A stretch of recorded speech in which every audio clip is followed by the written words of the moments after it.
Good evening all of you are most welcome in nursing innovation. और हम फिर से आपके लिए एक इम्पोर्टेंट टॉपिक लेके आ गए हैं जहाँ से नोट सेट में बहुत सारे क्वेश्चन अराइज होते हैं। And topic is the non stress test and contraction stress test, okay, NST and CST.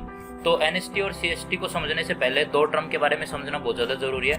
First is the acceleration and second is the D acceleration. तो एक्सेलरेशन का मतलब ये होता है कि जो फिटस की नॉर्मल हार्ट रेट होती है उससे हार्ट रेट का ज़्यादा बढ़ जाना, दैट इज द एक्सेलरेशन। और फिटल की जो हार्ट रेट है उससे डिक्रीज हो जाना हार्ट रेट का, उसको क्या बोलते हैं, डीएक्सेलरेशन बोलते हैं। तो जो नॉन स्ट्रेस टेस्ट होता है वो बेसिकली एक्सेलरेशन को चेक करने के लिए किया जाता है, और जो कॉन्ट्रैक्शन स्ट्रेस टेस्ट होता है वो बेसिकली डीएक्सेलरेशन को चेक करने के लिए किया जाता है। अब वन बाई वन समझते हैं कि एनएसटी क्या होता है और सीएसटी क्या होता है। तो एनएसटी जो नॉन स्ट्रेस टेस्ट होता है उसके अंदर क्या करते हैं अपन, फिटस के मूवमेंट के साथ में फिटस की हार्ट रेट बढ़ रही है नहीं बढ़ रही है इस चीज को देखते हैं। यानी कि अपन ने पहले डिस्कस किया, एक्सेलरेशन को चेक करते हैं। सीधा क्वेश्चन आएगा एनएसटी किसके लिए किया जाता है, एक्सेलरेशन के लिए या फिर डीएक्सेलरेशन के लिए? तो आंसर हो जाएगा एक्सेलरेशन के लिए।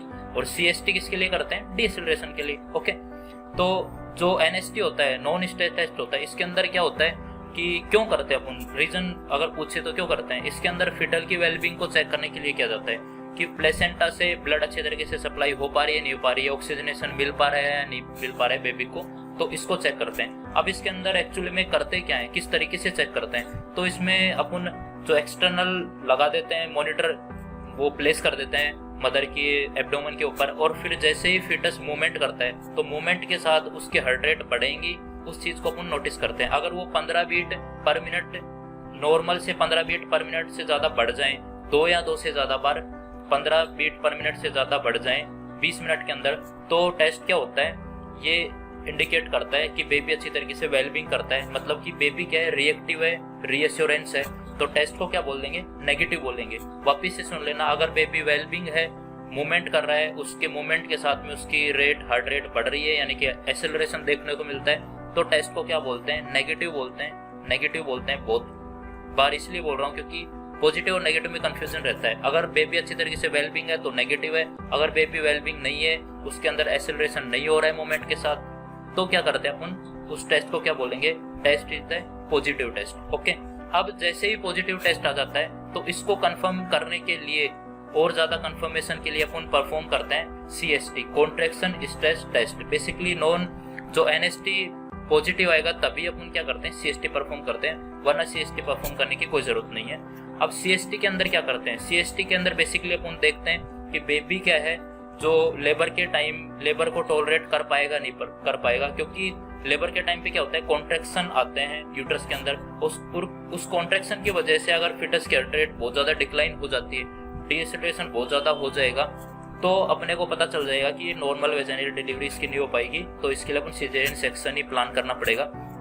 तो सीएसटी के अंदर बेसिकली क्या करते हैं कि कॉन्ट्रैक्शन वो करवाते हैं, स्टिमुलेट करवाते हैं कि कॉन्ट्रैक्शन आ जाए, या तो ऑक्सीटोसिन दे दो या बाहर से कोई एक्सटर्नल स्टिमुलेशन दे दो, जो निप्पल होते हैं उनको स्टिमुलेट करके, ताकि ऑक्सीटोसिन आए और वो यूट्रस को कॉन्ट्रैक्शन करवाए। उस कॉन्ट्रैक्शन के टाइम पे फिटस की हार्ट रेट कितनी डिक्लाइन हो रही है, डीएक्सेलरेशन कितना हो रहा है, उस चीज को चेक करते हैं अपन सीएसटी के अंदर, कॉन्ट्रैक्शन स्ट्रेस टेस्ट के अंदर।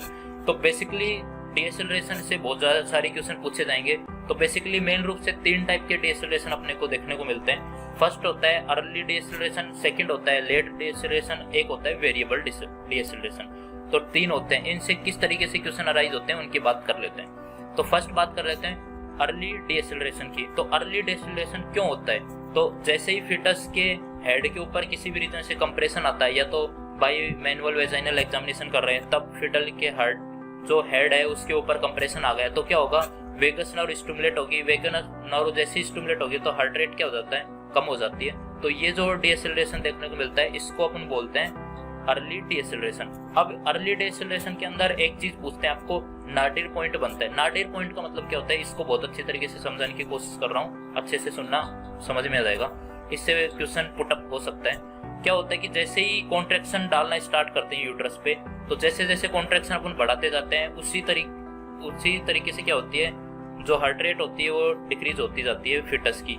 अब एक ऐसा पॉइंट आता है कि कॉन्ट्रैक्शन तो पीक पे होते हैं, हार्ट रेट लो हो जाती है, फिर जैसे अपन कॉन्ट्रैक्शन खत्म करते जाते हैं, कॉन्ट्रैक्शन हटाते जाते हैं, तो हार्ट रेट वापस से बढ़ना स्टार्ट हो जाती है। तो एक नाडिर पॉइंट बनता है, यानी कि पीक लेवल पे कॉन्ट्रैक्शन पहुंचा उसी लेवल के ऊपर पॉइंट पे क्या आ गया, फिटल हार्ट रेट डिक्रीज हो गई, जैसा कि आप इस डायग्राम में देख पा रहे हैं। ये डायग्राम आपको इसीलिए दिया गया ताकि आप इसको समझ पाएं। तो इस तरीके से क्या होता है कि ये नाडिर पॉइंट बनता है। तो ये कौन सी फेज में बनता है, कौन से डिएसेलेरेशन में बनता है, तो इसका जवाब होने वाला है अर्ली डिएसेलेरेशन में। ओके, तो नेक्स्ट डिएसेलेरेशन की बात कर लेते हैं, वो होगा अपना लेट डिएसेलेरेशन। तो लेट डिएसेलेरेशन होने का मेन रीजन होता है फीटो प्लेसेंटल इनसफिशिएंसी, यानी किसी भी रीजन की वजह से प्लेसेंटा के ऊपर कंप्रेशन आ गया है और बेबी को क्या हो रहा है, ब्लड सप्लाई नहीं हो पा रहा है, और उस रीजन से अगर फीटस की हार्ट रेट कम हो जाती है, जो डिएसेलेरेशन होता है उसको क्या बोलते हैं, लेट डिएसेलेरेशन बोलते हैं। इसके अंदर क्या होता है कि नाडिर पॉइंट एब्सेंट होता है, इसमें लेग फेज बनती है, यानी कि कॉन्ट्रैक्शन बढ़ाते जाएंगे,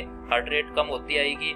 जैसे अपन कॉन्ट्रैक्शन को वापस से रिलीज कर देंगे, कॉन्ट्रैक्शन कम कर देंगे, तब भी हार्ट रेट क्या होगी, डिक्रीज ही होती रहेगी। और जैसे और ज्यादा कॉन्ट्रैक्शन कम हटा देंगे, पूरा कॉन्ट्रैक्शन हटाने की कोशिश करेंगे, तब जाके हार्ट रेट बढ़ना स्टार्ट करती है। तो मतलब जो दोनों पॉइंट बन रहे हैं वो एक जगह नहीं बनते हैं, और इसीलिए इस चीज को क्या बोलते हैं, लेग फेज बोलते हैं, यानी कि नाडिर पॉइंट एब्सेंट होता है, जैसा कि आप इस डायग्राम में देख पा रहे हैं। इस तरीके से ये नाडिर पॉइंट एब्सेंट होता है लेट डिएसेलेरेशन के अंदर, जबकि प्रेजेंट किसमें होता है, अर्ली डिएसेलेरेशन के अंदर। नेक्स्ट और थर्ड डिएसेलेरेशन की बात कर रहे हैं, तो लास्ट वाला आता है अपना वेरिएबल डिएसेलेरेशन। तो वेरिएबल डिएसेलेरेशन होने का मेन रीजन यही होता है कि किसी भी रीजन की वजह से अगर फीटस की कॉर्ड क्या हो गई, कंप्रेस हो चुकी है, तो उस कॉर्ड कंप्रेस होने की वजह से फीटस के पास ब्लड जा नहीं पाएगा और उसी वजह से डिएसेलेरेशन की कंडीशन होगी, यानी कि फीटस हार्ट रेट डिक्रीज होना स्टार्ट हो जाएगी, और इसे ही क्या बोलते हैं अपन, वेरिएबल डिएसेलेरेशन। तो वेरिएबल डिएसेलेरेशन का मैनेजमेंट होता है कि मदर को क्या करते हैं, साइडलाइन पोजीशन देते हैं, पोजीशन चेंज करते हैं और ऑक्सीजन स्टार्ट करते हैं। और लेट डिएसेलेरेशन के अंदर भी क्या करते हैं, पोजीशन चेंज कर दो, लेटरल पोजीशन देते हैं और उसके बाद ऑक्सीजन थेरेपी स्टार्ट कर देते हैं, ताकि वो ऑक्सीजन सप्लाई ज़्यादा बढ़ जाए और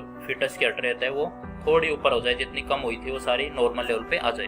तो ये अपना टॉपिक था CST एंड NST। यहाँ से इंपॉर्टेंट चीज यही पूछे जाते हैं, नाडिर पॉइंट किस में बनता है, नाडिर पॉइंट किस में एब्सेंट होता है, लेग फेज किस में बनती है, वेरिएबल डिएसेलेरेशन हो गया तो क्या करते हैं, पोजीशन चेंज करते हैं, क्यों होता है, कॉर्ड कंप्रेशन की वजह से होता है। लेट डिएसेलेरेशन क्यों होता है, क्योंकि फीटो प्लेसेंटल इनसफिशिएंसी की वजह से होता है। अर्ली डिएसेलेरेशन क्यों होता है, वेगेशन और स्टिमुलेशन के कारण होता है।